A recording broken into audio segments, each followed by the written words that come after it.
Hi there, folks. How are you doing? I'm the Reverend Danny Crosby, a Unitarian minister serving congregations in Altrincham and in Urmston in the northwest of England. And I'm offering this devotion as a balm for the heart, for the mind, for the spirit, for the soul.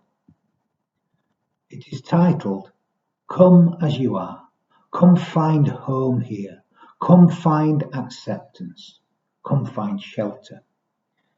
A devotion for Mothering Sunday, or as it's known today, Mother's Day.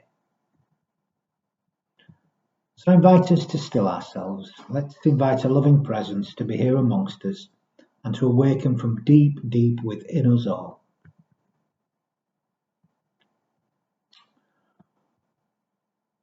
Come together today in praise and thanksgiving. Praise and thanksgiving for the gift of life itself. Someone gave birth to us, and some of us have given birth. All of us have been mothered in our time, and all of us have mothered. Let this time be one of recognition. We come from many places. We experience so many states of being, joy and delight, wistfulness and longing and worry, unmet needs and unfulfilled dreams, loss and sorrow, loss and emptiness, loss and regret. All that life is made of, mothers are made of too. So let us sing the songs of so many. Mothers who are single parents, foster parents, mothers who relinquished their young out of necessity, mothers who found their heart in adoption, mothers who left their children in 1,000 ways, mothers who rejoice and mothers who mourn. We sing the songs of the grandmother, the auntie, the classroom teacher, the Sunday school teacher, the babysitter, the neighbour with endless cakes and endless time. There is a kind of love we cannot live without.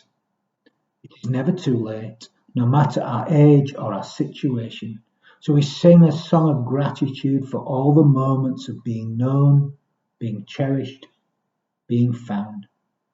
Today, we pay homage to Mother.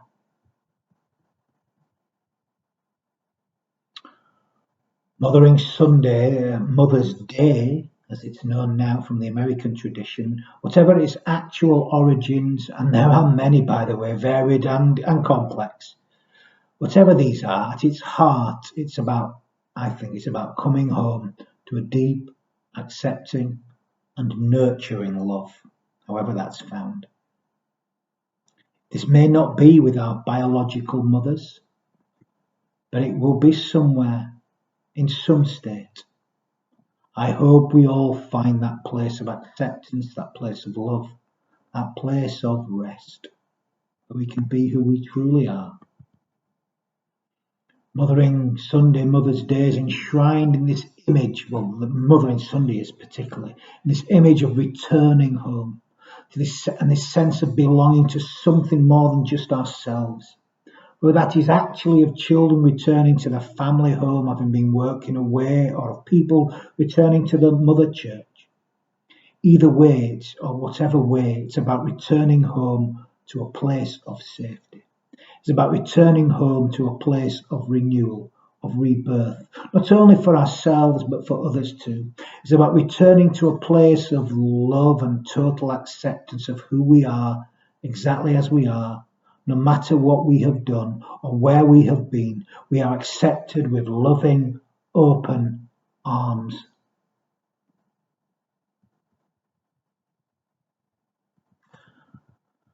A place of safety, a constant, a home if you like, is vital for anyone to build a life really. And this comes to my mind so often when I see images of displaced people, of refugees, people who have no home, people who are fleeing their homeland. How terrifying that must be. How frightening to be crossing the water or some foreign land just to find safety. Sadly, in recent times, such people have often been vilified and distrusted. How must that feel? I just cannot imagine. No welcome here. Thank goodness this doesn't seem to be happening with the refugees from the Ukraine. But I certainly know it has been in the not too distant past people from other lands, perhaps not European lands. They're all the same people as we are, are they not? We're all born under one sun, living on one earth. But isn't the whole world tied together, really? Aren't we mutually connected? Hasn't the last 2 years shown that to us, if nothing else? Welcoming the stranger, welcoming the visitor, welcoming the dispossessed is at the core of every single spiritual tradition that I know of. And yet so often we reject the stranger. By the way, the stranger is sometimes people who we become estranged from our lives, and even aspects of our own being we can become estranged from ourselves, you know. And for me, at the core of the love we call mother is this welcome of all. Whoever you are, wherever you have been, come home again soon. You are welcome here as you are, we say, exactly as you are this moment. That's what love is. Certainly the core of my understanding of what faith is. Certainly the faith I try to live by, the faith I try to practice. Sounds simple, doesn't it? But it's not easy. It's not easy at all. Not easy for anyone. Brings to mind wonderful words attributed to Rumi. Come, whoever you are, wanderer, worshipper, lover of leaving, it doesn't matter. Ours is not a caravan of despair. Come, even if you've broken your vows 1,000 times. Come yet again. Come.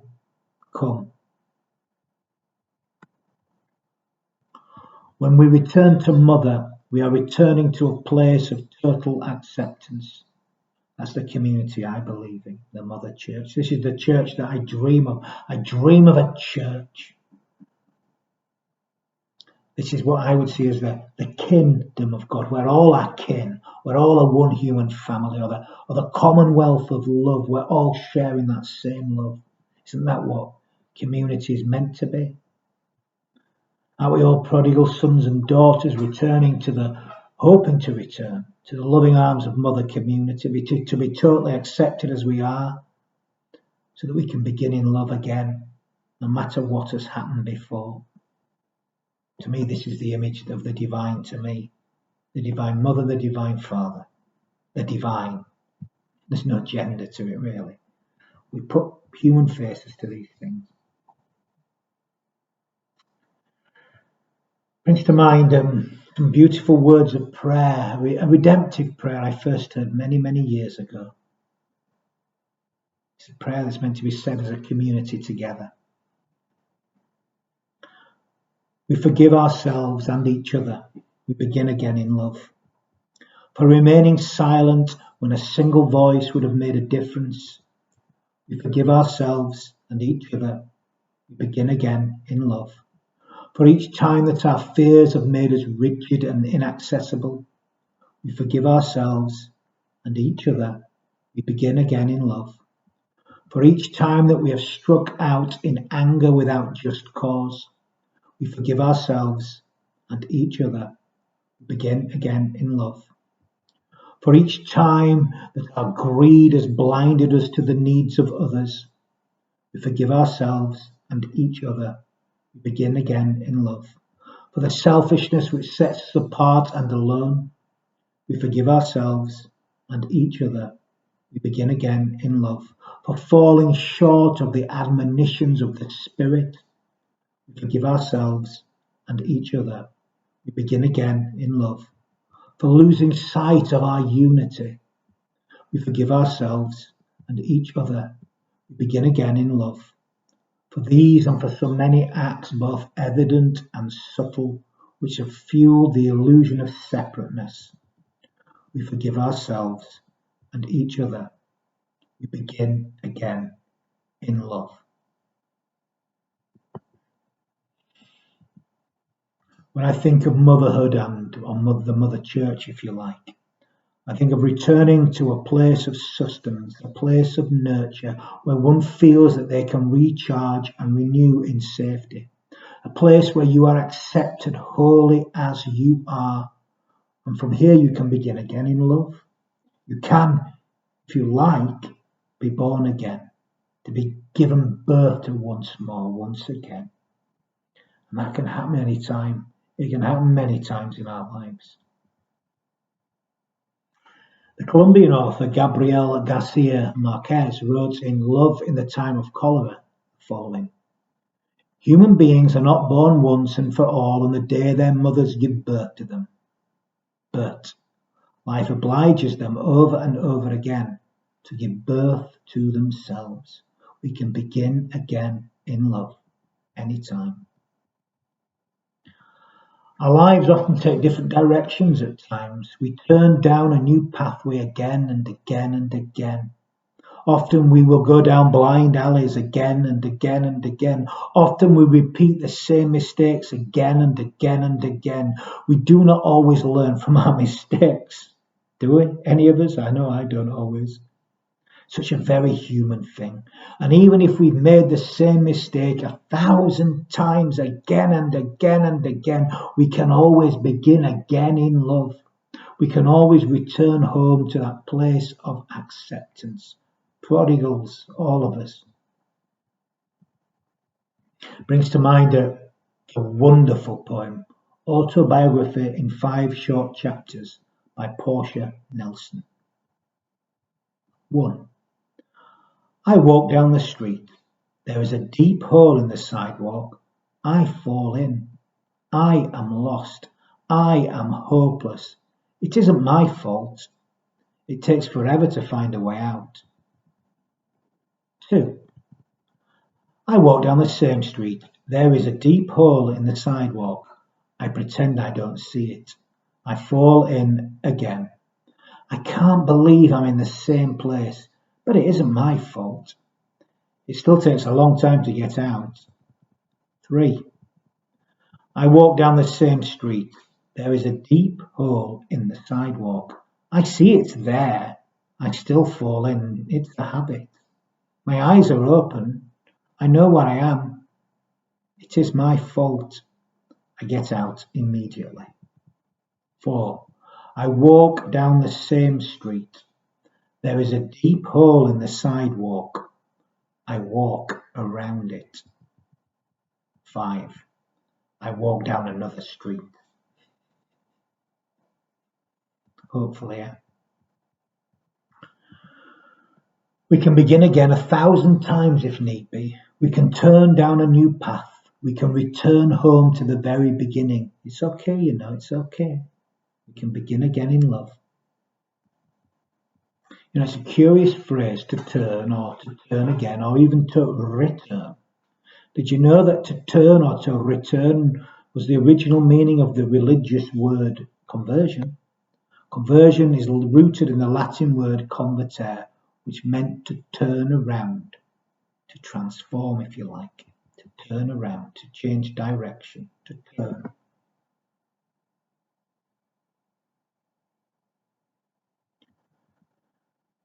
Now, for a long time, I had the idea that if a person had been converted in that religious sense, that was the end of the process. That's it. You sort it. End off.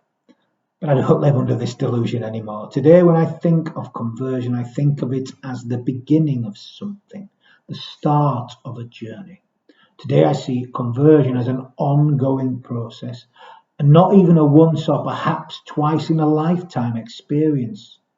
We can begin again, even if we've broken our vows 1,000 times and made the same mistake 1,000 times. We can begin again and again and again and again. We can turn again and again and again and again. We can return to the place of rebirth again and again and again and again. Look at Mother Earth. Look at Mother Nature. She recycles. She returns. She begins again and again and again and again. So it's not a once or twice in a lifetime thing. It's a constant thing. Turn and we return again and again and again and again. Arms are always waiting, arms outstretched. And here, I believe, lays the association with Mothering Sunday and this idea of returning to the Mother Church. I believe That is the purpose of communities such as the ones I serve, Unitarian congregations. I believe it's that these are places that the purpose is to welcome the traveller home, to be the loving arms of Mother, if you like, to be a place of total acceptance wherever a person has been, to not merely tolerate, not merely about tolerance, because that's not enough just to merely tolerate. It's to be a place of acceptance where you can come as you are, exactly as you are in this moment, a place of loving nurture where you can either continue or, if need be, begin again in love. Even if you've broken your vows 1,000 times, you can begin again in love. You can come back to the beginning. You can return to love. The purpose of a free religious community is to nurture one another's spirit, I believe. It's to nurture the love that's present deep within the souls of everybody. To nurture and develop these qualities in each other. And that's not just the responsibility of our mothers. Every person has nurturing qualities within them. We can each bring out the best in one another. We've all got it in us, that spirit, that same spirit. We can all offer unconditional love. We say that all are welcome here at the places I serve, but that has to be an active quality rather than merely words we say. To love each other unconditionally is to love as a mother loves her only child. Easier said than done, I know. For those of us who have been hurt by those who were supposed to love us, to offer love unconditionally is not easy at all. Therefore, before we can offer that love to others, we must first of all become reconciled with our own pain, our own deep suffering, our own woundedness. And I believe that's one of the core purposes of a church that is free, to offer safe, secure space where we can come to terms with ourselves and our lives, to offer security, to offer protection, both deep nurturing qualities and qualities of motherhood. These are qualities of a free religious community too, a community that needs to develop these for those who come here, so that those that come can feel safe enough to develop their own souls. That's what I believe our purpose is. To truly be who we are and to become who we are, not just to say, come as you are. I believe it's the purpose of such a beloved community to create an environment that is secure enough to enable each of us to explore in a safe and secure environment, to offer home, to offer a place of comfort, a place of rest, a place of acceptance, a place of love. To be the mother church, if you like. To be that maternal mother nurture, if you like. The free community needs to nourish and feed each and all. This requires each of us to give and not just take from what we find here. For our souls to be fed, we need to give of ourselves wholeheartedly. We need to develop both sensitivity and understanding toward one another. We can also learn from the wisdom of others while doing so, from those that walk the paths before us, from each other. And perhaps one of the greatest qualities, and it's one I find in such places, is the need to develop humour. Isn't that one of the most wonderful qualities of motherhood? Humour helps us to deal with life's trials and tribulations. It also helps us explore those most difficult and testing issues that, to be a spiritually vibrant community, need to be explored. I've certainly known a lot of humour in my time serving the two communities I serve. And I think they've got it from me. I take what I do seriously, but I hope I don't take myself too seriously. I'm in good health. I'm in decent humour. So on this day, set aside to offer mothers, to honour mothers. This day set aside to honour mothers. Let's remember those who have offered us the unconditional and wholly accepting love of the mother ideal. Those who have offered their unquestioning love to us, even when we have broken our vows 1,000 times. Those who have offered their nurturing heart and encouraged us to begin again in love. But let us also commit to living this way ourselves, to offer this love to all that we meet, to not just tolerate the people we meet as they are, but to love them, to accept them, even if they've broken their vows 1,000 times. Let's offer to them the nurturing hand of love, the open hand. And let's do so with real humour. Let's begin again and again and again and again 1,000 times. Let's begin again in love. I'm going to end this devotion with a few words of blessing. We need to bless more. And we can all bless. We bless by giving our whole hearts to life. So let's begin right now by giving our whole hearts to life.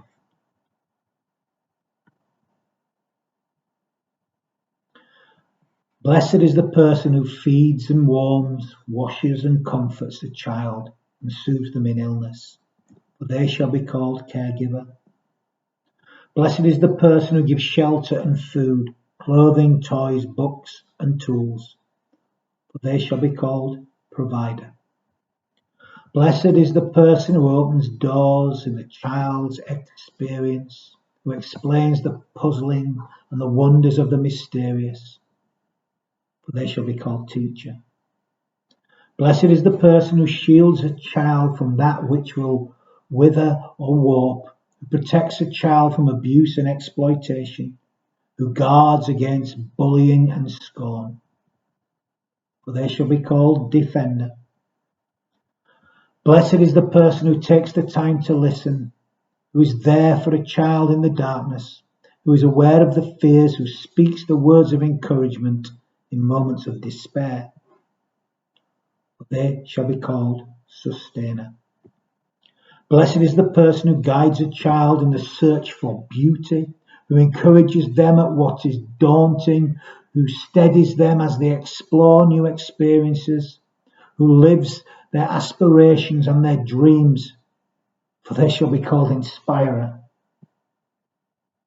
Blessed are these persons who help bring an infant along the many paths of maturity, for in them is the future well-being of humanity. May the Spirit of Mother be with us, and may it be with us in all that we feel, in all that we think, in all that we say, in all that we do. Go in love, go in peace. Amen.